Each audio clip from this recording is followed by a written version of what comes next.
તો સુરતની અંદર કેવી પરિસ્થિતિ છે તેના ઉપર નજર કરીશું। સુરતથી આ મહત્વપૂર્ણ સમાચાર। ઉપરવાસમાં પડેલા ભારે વરસાદને પગલે સુરતના ઉકાઈ ડેમમાં પાણીની આવક થઈ છે।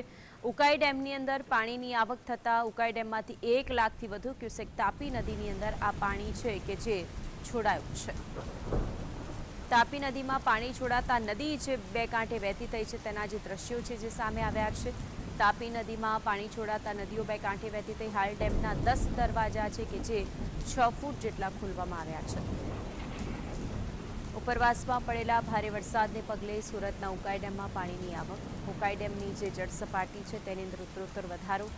1 લાખથી વધુ ક્યુસેક પાણી છે। પાણીની આવક વધતા તાપી નદીની અંદર છોડવામાં આવ્યું છે।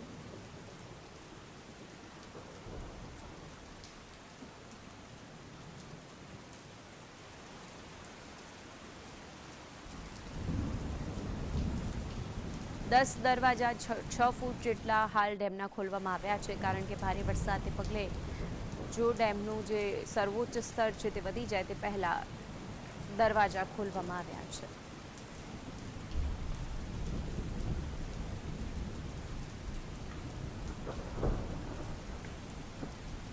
તાપી નદીમાં પાણી છોડાતા બે નદી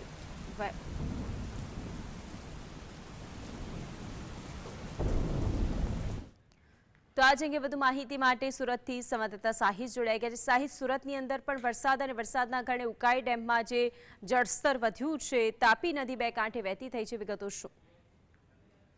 બિલકુલ, જે રીતના ઉપરવાસમાં પડી રહેલા વરસાદના કારણે હવામાન વિભાગ દ્વારા પણ આગાહી કરવામાં આવી છે કે અતિ ભારે વરસાદની આગાહી કરવામાં આવી છે। તેને લઈને હવે તંત્ર એલર્ટ મોડ પર છે। સાથે સાથે બીજી તરફ ઉપરવાસમાં પડી રહેલા વરસાદ અને પાણી છોડવામાં આવતાની સાથે તાપી બંને કાંઠે જોવા મળી રહી છે।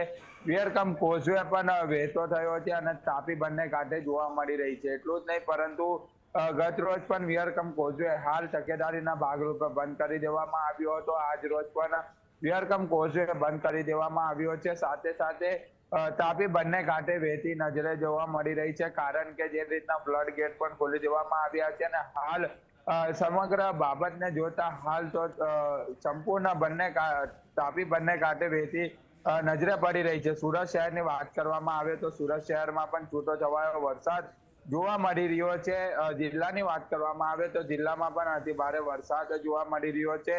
માંગરોળ સહિતના વિસ્તારની અંદર જે રીતના પાણી ભરાવાની સ્થિતિ ખૂબ જ જોવા મળી રહી છે, પરંતુ સિટીની અંદર વાત કરવામાં આવે તો છૂટો છવાયો વરસાદ છે તેના કારણે અત્યાર સુધી પાણી ભરાવાની સ્થિતિ તો હાલ જોવા નથી મળી રહી છે। જી, સુરતની અંદર જ્યારે ભારે વરસાદની સ્થિતિ સામે આવી છે, ઉકાઈ ડેમનું જે જળસ્તર વધ્યું છે, તાપી નદી બે કાંઠે વહેતી થઈ, ત્યારે જે નીચાણવાળા વિસ્તારો છે તેમને શું એલર્ટ કરવામાં આવ્યા છે, તો લોકોને લઈને શું વિગતો છે? બિલકુલ, અત્યારે જે રીતના ફાયર વિભાગના તંત્ર સાથે વાતચીત કરવામાં આવી ત્યારે તેમને પણ જણાવ્યું છે કે અત્યાર સુધી તો નીચાણવાળા વિસ્તારને કોઈ પણ પ્રકારની ખસેડવાની કામગીરી કરવામાં નથી આવી કારણ કે જે રીતના પાણી છોડવામાં સતત આવી રહ્યું છે। 3 થી 3:30 વાગ્યા દરમિયાન ચિત્ર સ્પષ્ટ થશે કે ત્યાંથી લોકોને સ્થળાંતર કરવા કે નહીં। તાપી કિનારે વસવાટ કરતા લોકોને પણ એક પ્રકારનો ભય તો જોવા મળી રહ્યો છે કારણ કે તાપી નદી સૌપ્રથમવાર બંને કાંઠે વહેતી નજરે પડી રહી છે અને જે રીતના નવા નીર આવ્યા છે જોઈ શકાય છે આહલાદાયક દ્રશ્યો ત્યાં તાપી નદીના જોવા મળી રહ્યા છે। આજુબાજુમાં રહેતા તાપી નદીના નીચાણવાળા વિસ્તારોને પણ આવનારા ટાઈમની અંદર ખસેડવાની કામગીરી કરવામાં આવે તો નવાઈની વાત નહીં, પરંતુ હાલ તો તમામ લોકો ત્યાં વસવાટ કરી રહ્યા છે, પરંતુ તાપી બંને કાંઠે વહી રહી છે। ઉપરવાસમાં વરસાદ પડી રહ્યો છે, ઉકાઈ ડેમમાંથી પાણી છોડવામાં આવી રહ્યું છે અને તેનું પાણી સીધું વિયરકમ કોઝવે સાથે તાપી નદી ખાતે આવી રહ્યું છે અને તાપી નદી બંને કાંઠે વહેતા નજરે પડી રહી છે અને રાંદેર કોઝવે ખાતે પણ તંત્ર એલર્ટ મોડ પર છે। ત્યાં કોઈ પણ સહેલાણીઓને અવરજવર માટે પ્રતિબંધ મૂકી દેવામાં આવ્યો છે। જી, સર્વોચ્ચ સપાટી શું છે આ ઉકાઈ ડેમની, અને જો એ જળ સપાટીને વટાવી દે છે તો પછી આ કેટલું જ ભયંકર સાબિત થઈ શકે એમ છે?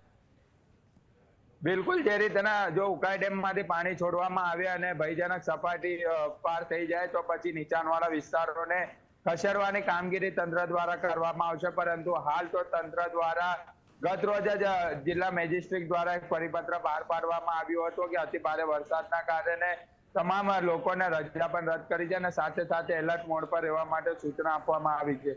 બીજી તરફ વાત કરવામાં આવે તો તાપીના કાંઠે રહેતા લોકોને પણ સ્થળાંતર કરવામાં આવશે એવું આવનારા સમયની અંદર સંભાવના જોવા મળી રહી છે. જો ઉપરવાસથી વરસાદ પડે અને ઉકાઈ ડેમમાંથી પાણી છોડવામાં આવે તો નીચાણવાળા વિસ્તારની અંદર વસવાટ કરતા તમામ લોકોને સ્થળાંતર કરવાની કામગીરી પણ તંત્ર દ્વારા આવનારા સમયમાં કરવામાં આવશે. જી, સુરતમાં આ વખતે સારો એવો વરસાદ રહ્યો, પરંતુ વરસાદની સાથે સાથે કેટલી પરિસ્થિતિ અને મુશ્કેલીનો સામનો કરવાનો લોકોને વારો આવ્યો છે. હજુ પણ આગાહી કરવામાં આવી છે, ત્યારે શું પરિસ્થિતિ છે તેને લઈને?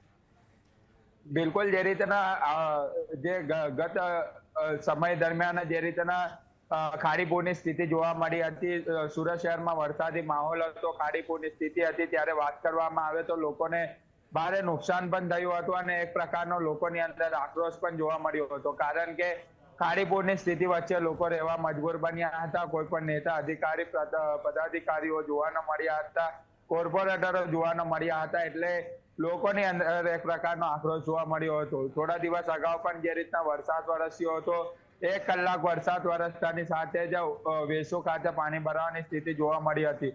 અત્યારે પણ જો આ રીતના વરસાદ વરસે, અવિરતપણે વરસાદ શરૂ રહે, અતિ ભારે વરસાદની આગાહી તો માનસી આપવામાં આવી છે, તો સુરત શહેરની અંદર પાણી ભરાવાની સમસ્યા સર્જાશે તેવી પૂરેપૂરી સંભાવના પણ જોવા મળી રહી છે. જો પાણી ભરાય તો તંત્રની કામગીરી પર અનેકો સવાલો પણ ઉપસ્થિત થતા નજરે પડી રહ્યા છે. કારણ કે લોકોની અંદર એક પ્રકારનો આક્રોશ તંત્ર સામે જોવા મળી રહ્યો છે. જી, એક હોય છે ખરાબ પરિસ્થિતિ ને આવી બધી પરિસ્થિતિને જોઈને તેમાંથી શીખ લઈને કામગીરી કરવી. શું સુરતનું અંદર એસએમસી તંત્ર દ્વારા આવી કોઈ કામગીરી કરવામાં આવી છે? કારણ કે પાછળની પરિસ્થિતિ તેઓ જોઈ ચૂક્યા છે, લોકોની પરેશાની જોઈ ચૂક્યા છે.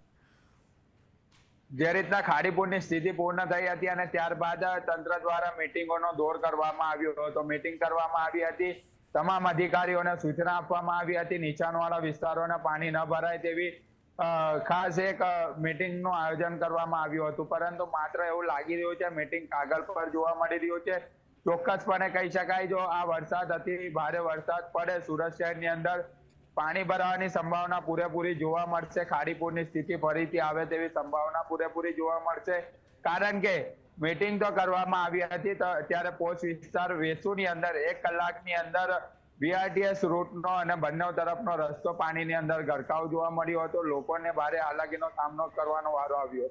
પરંતુ સુરત શહેરની અંદર ખાડીપુરની સ્થિતિ હોય કે પાણી ભરાવાની સ્થિતિ હોય, ગમે તેટલી પરિસ્થિતિ ખરાબ હોય, પરંતુ તંત્ર જાગશે નહીં, એ ચોક્કસપણે કહી શકાય. માનસી, તાપી નદીની અંદર આ વખતે પહેલી વખત આવા જે દ્રશ્યો સામે આવ્યા કે તાપી 2 કાંઠે વહેતી થઈ છે અને તેના કારણે ઉકાઈ ડેમમાં એક તરફ જળસ્તર વધુ અને વધુ વરસાદને પગલે પણ જો આ પરિસ્થિતિ રહે છે તો પછી સાવચેતીની જરૂર શું છે?